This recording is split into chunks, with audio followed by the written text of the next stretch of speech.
the front row sat up. They were thinking, will it be, no, I'm pulling a leg. And talking of heroes, though, our next panelist, Vicky Tauli-Corpuz, who is known to most people in this room, I hope, the UN Special Rapporteur on the Rights of Indigenous People. And that means her job is to speak truth to power, even when it's not very attractive news. She was the former chair of the UN Permanent Forum on Indigenous Issues. She was absolutely instrumental in drafting and the adoption of the UN Declaration on the Rights of Indigenous Peoples, and works very much in the space of landscapes. Vicky. Thank you very much, Andrew, and thanks to CIFOR for inviting me to this opening plenary. Well, I really would like to thank Peter and also Dan and the others for speaking to the importance or the prerequisite of respecting human rights and security as a measure that will really ensure a successful landscapes approach.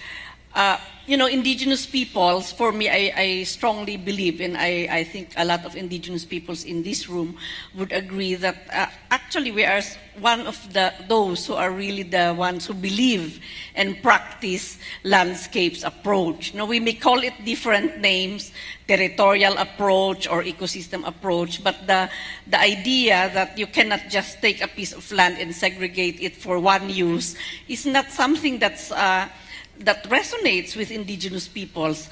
I am a Kankanai Igorot from the Cordillera region in the Philippines, and I grew up in my own ancestral territory.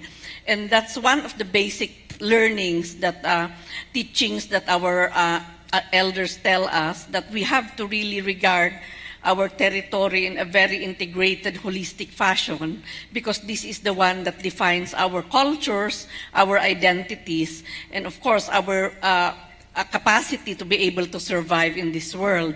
So that approach is not anything that's alien to us.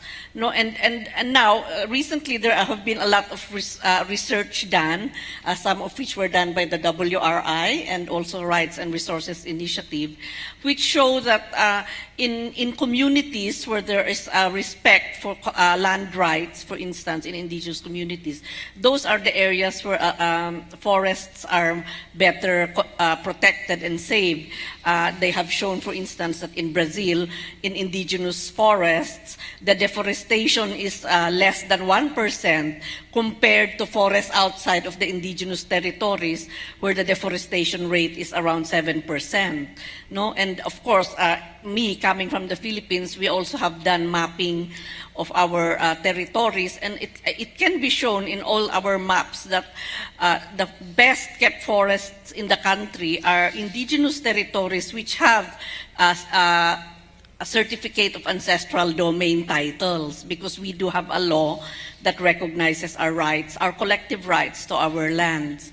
And these lands are even better kept than national parks declared by government. So I think the technical argument on why landscapes approach is really something whose time has come, and that all of us should really work together to enable this approach to make it possible is there. Mainly the information are there.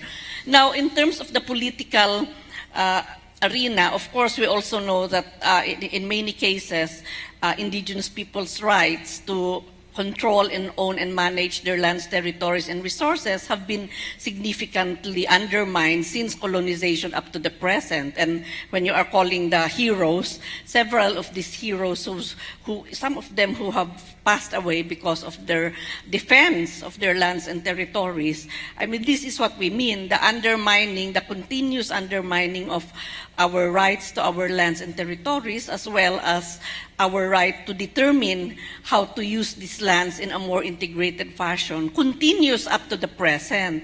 And I hope, and my third point is that it's really common sense, I think, that included with the landscape approach is the human rights-based approach. This is the approach that has been discussed for over 50 years now, and this is one of the issues that we're wanting to put in the post-2015 development agreement, as well as in the climate change agreements that are being negotiated here. And I know, and I'm familiar with how there's a lot of resistance to it, but in my role as the Special Rapporteur on the Rights of Indigenous Peoples, my mandate is to really look into how international agreements, how states, how corporations, and other third parties are respecting these rights contained in the UN Declaration on the Rights of Indigenous Peoples, as well as in ILO Convention 169. So I'm glad to be here because I think all of you will be my allies in terms of really doing this kind of monitoring, because unless we reach a stage where serious government efforts are really targeted towards respect, protection, and fulfillment of the rights of indigenous peoples, there will really be a very difficult path towards the landscape approach, of which we will get the multiple benefits that the world badly needs today. Thank you very much. Great.